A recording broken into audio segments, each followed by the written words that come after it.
So continuing on our coordinate systems, last time we talked about how to write a coordinate vector relative to a basis of a vector space. We learned about change of coordinate matrix and the coordinate vectors. So at this session, we are going to look at a coordinate mapping theorem, a very important one, which says that if B is a basis, B1 to Bn, for a vector space B, then the coordinate mapping is one-to-one linear transformation from V onto Rn.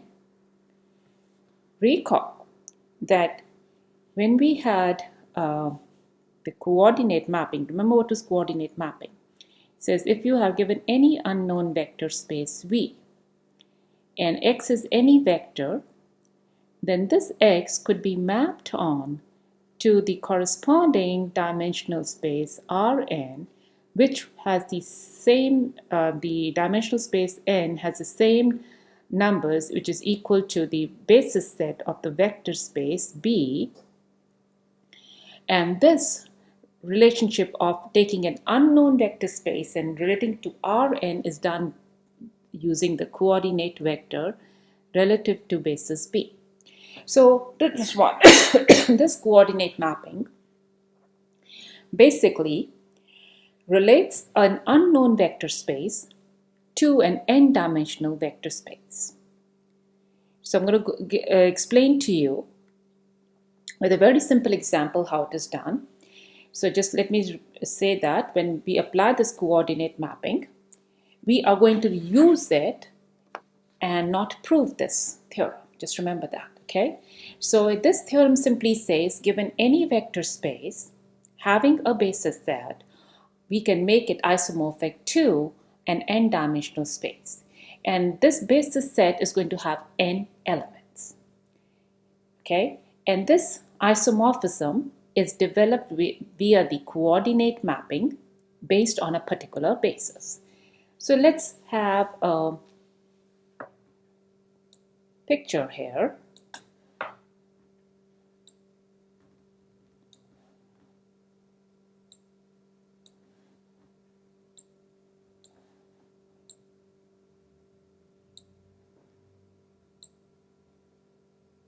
Okay, so I'm just going to explain it with the help of a little diagram. Suppose I have a vector space. Okay, now this vector space is P2. And this P2, suppose I'm going to take two elements of P2, say Px and Qx. Now P2, remember, is a set of polynomials of degree at most 2. And each of this element is going to be connected to an element of R3. Okay, now keep in mind P2 has a standard basis B 1x and x squared. Okay, and my element P, guys, over here, say, is 3 minus x plus 2x squared, and my Qx is an element 7x minus x squared. So P is going to be related to an element in R3 via the coordinate mapping relative to the basis B here, which is the standard basis here. So P will be relating to an element in R3, which will be 3 minus 1, 2. And Q will be related to an element 0, 7, minus 1. In a short while, I'll explain how this all comes about too. So the idea is, given any vector space, I can relate it to an appropriate R-dimensional space. Very important to remember that the dimensional space is equivalent to how many vectors are present in the basis set. A very important key point. Okay, so here we see that P2 is isomorphic to R3. When I'm saying this isomorphism, that means it is 1, 1 and on 2, and it preserves linear transformation here. So what basically it means is that what way they are being represented in, say, a vector space, which is P2 here, their counterparts will be also represented in R appropriate r-dimensional spaces. It's just that they look differently, but they are uniquely connected to each one of them. Okay? So, continuing further, this linearity of coordinate mapping also extends to linear combinations. So once again, this linearity of coordinate mapping, what does I mean by that? It means if I have a set of vectors in a vector space P, say U1 to UP, and some scalar C1 to CP, then the linearity of the coordinate mapping, that means if I take a linear combination of these vectors, C1 U1 plus C2 U2 dot dot CP UP, then the coordinate vectors relative to this linear combination is the same as if I'm individually taking their coordinate vectors and then take that linear combination. Okay, so let's look at it in a very more formal manner. The coordinate vectors of a linear combination of vectors in a vector space V, U1 to UP, relative to a basis is equal to the linear combination of their coordinate vectors relative to the same basis. Okay, so the question is, okay, these are lots of words and sentences. Can you make it more easy? So we're going to go once back to the same graphical description I had of a vector space and of P2, that is a polynomials of degree at most 2, and the R three-dimensional space. Okay, so let's look at what this basically is saying. Let's look at a little diagram here. So here is my vector space V. Okay, remember my V is P2. Okay, I have a vector P of x, which is 3 minus x plus 2x squared. I have a vector Q, which is 7x minus x squared. Now we already know that they are uniquely connected by the coordinate mapping relative to the basis B, which is the standard basis. Okay, we can have more than one basis, but I'm going to pick up a standard basis to make my life simple at this point. And each of them is going to be related to R3. Now P is related to the element 3 minus 1 and 2. And Q is related to the element 0, 7, minus 1. Now what you're going to do is, according to this, if I take a linear combination of this, that's what this simply means. See? The linear combination. So I'm going to take a linear combination of U1 is, say, my P, and U2 is my Q. I'm going to take a linear combination of this and see if this works. Okay? So I'm going to take R of x. R of x is P of x plus Q of x. And what do I get when I do the P's and the Q's together? I get 3 plus 6x plus x squared. Okay, so according to this, via the coordinate mapping, this should be equivalent to this vector 3, 6, and 1. Okay, now remember, how did this R came about? It came out as a linear combination of P and Q with scalars 1 and 1. So that means if it is working over here, that means if I add these two vectors, I should be actually getting 3, 6, 1. Okay, let me, make this further. Okay, so here, this should be equal to, according to this theory, C1 times. Now, what is the coordinate vector? Now, C1 here is 1 for me, and C2 here is 1 for me.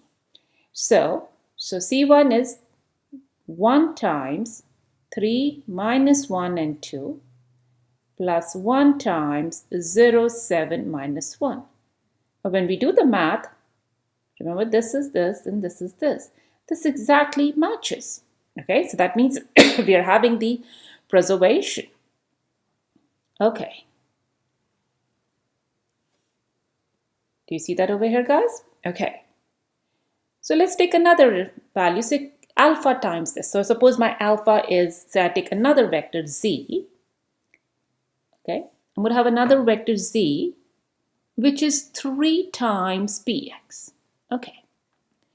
So 3 times px is going to be qx, sorry. 3 times qx is 21x minus 3x squared.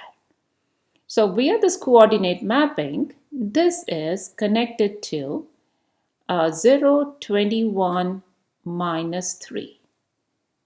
So according to the this coordinate mapping theorem, it should be equal to 3 times the coordinate vector relative to q. That means this. So let's see if I put this, are these two the same? 0, 7 minus 1. Yes, they are the same. So that's what it means when I say it's isomorphism. Isomorphism is that means if I'm adding two elements here, their counterparts when added should exactly give the same value by which the new polynomial is also related to via the coordinate mapping. That's what it literally means. If you're adding two elements, the same two elements would exactly give the same coordinate vector when is equivalent to the coordinate vector relative to the basis b here. Okay, so a very important scenario over here, guys, and that is if I have a polynomial of degree n, every polynomial of degree n is isomorphic to Rn plus 1. And notice when we did the example, the graphs and the visual description of this polynomial 2 with R3, and that was what we were saying, that polynomials of degree 2 is isomorphic to R3. Okay, so any polynomial in P2 is written as what? A0 plus A1x plus A2x squared. So remember, this is the standard basis, 1x x squared. So, respect to the standard basis, the coordinate vector of P, which is any vector, relative to this basis is nothing but what? Remember, this is the same thing as writing C1 times, A0, which is my C1 here. So remember, if it is a coordinate vector, what does that mean? Px should be written as C1 times, if this is B1, B2, B3. So it should be C1, B1 plus C2, B2 plus C3, B3. So going backward, what is my C1? My C1 is A0, B1 is 1. C2 is A1, B2 is x.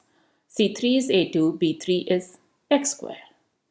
So this the coordinate vector is C1, C2, C3. This is what we have learned. Any linear combination, the scalars become the coordinate vectors relative to the basis set. Okay, so what we have learned is that P2, the set of all polynomials of degree 2 at most 2, can be represented by elements of R3. So, in other words, we can avoid all the messiness of the polynomials and go straight work with the appropriate R-dimensional system.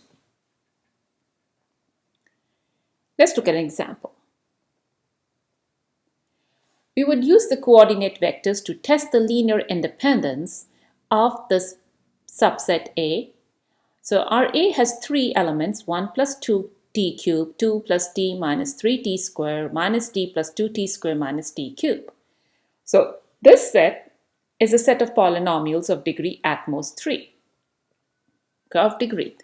Now what we know from our previous observations that P3 is isomorphic to R4. So if I want to prove that this set is linearly independent in polynomials of degree 3, why not just transfer it to R4, do all the math we have learned so far, and then just whatever the results come over here will be true for the results in P3. In other words, making our life simple. So the first thing we're going to do is this. We're going to write every vector of P3 in terms of the appropriate element of R4 via the standard basis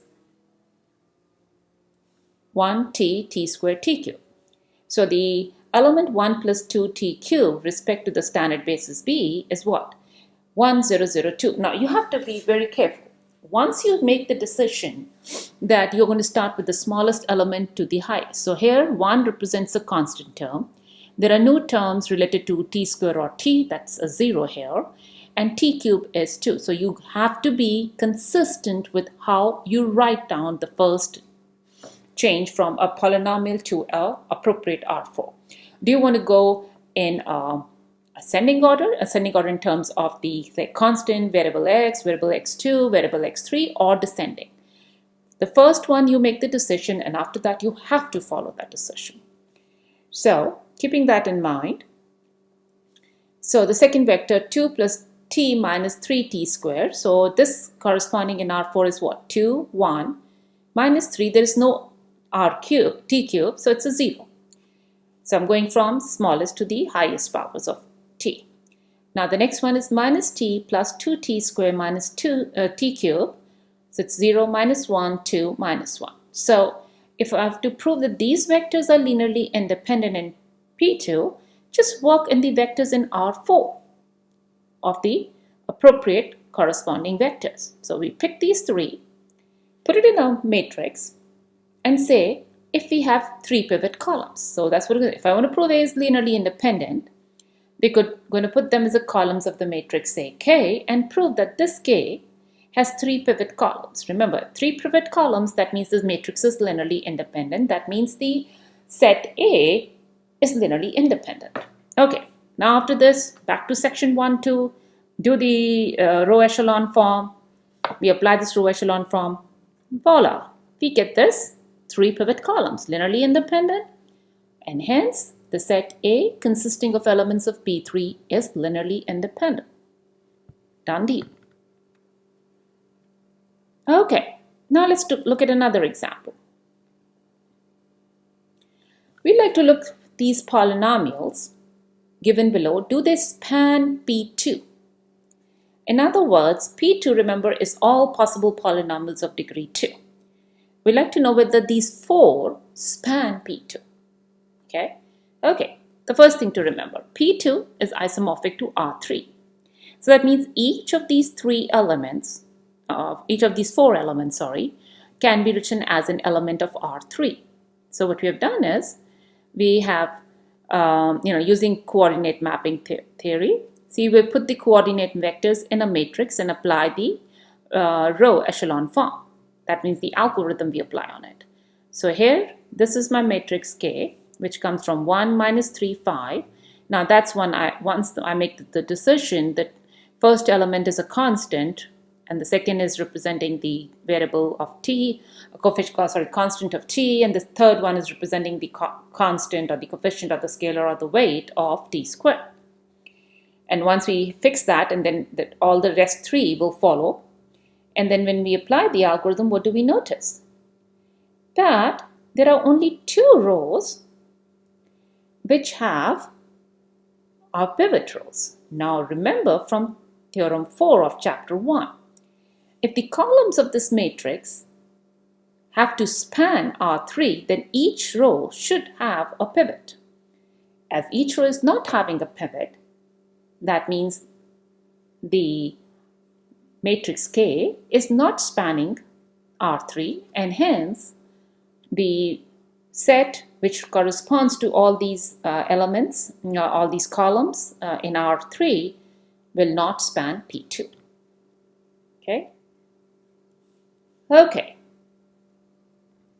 Let's look at in terms of matrices. So we would like to find the coordinate vector of A relative to the basis B. Now we're going to look at it in terms of the standard basis. A standard basis for M22, guys, is written by E11. That means the first row and the first column will have a 1, the rest will be 0. E12, the first row and the second column will have a 1, the rest would be 0. That's the meaning of finding the standard basis of M22. E21, the second row and the first column will have a 1, and E22, the second row and the second column will have a 1, the rest would be 0. That's the standard basis for M22. Our question is, what is the coordinate vector of A relative to the standard basis? Now, this is so simple because standard basis means 2 times this, minus 1 times this, 4 times this, and 3 times this. So this was simple with respect to the coordinate vectors. So the coordinate vector of A relative to the basis B is 2, minus 1, 4, and 3. We are done with section 4, guys, and I would like you to practice the problems in the book of Lay 5th edition, 13, 14, 27 to 32. Thank you.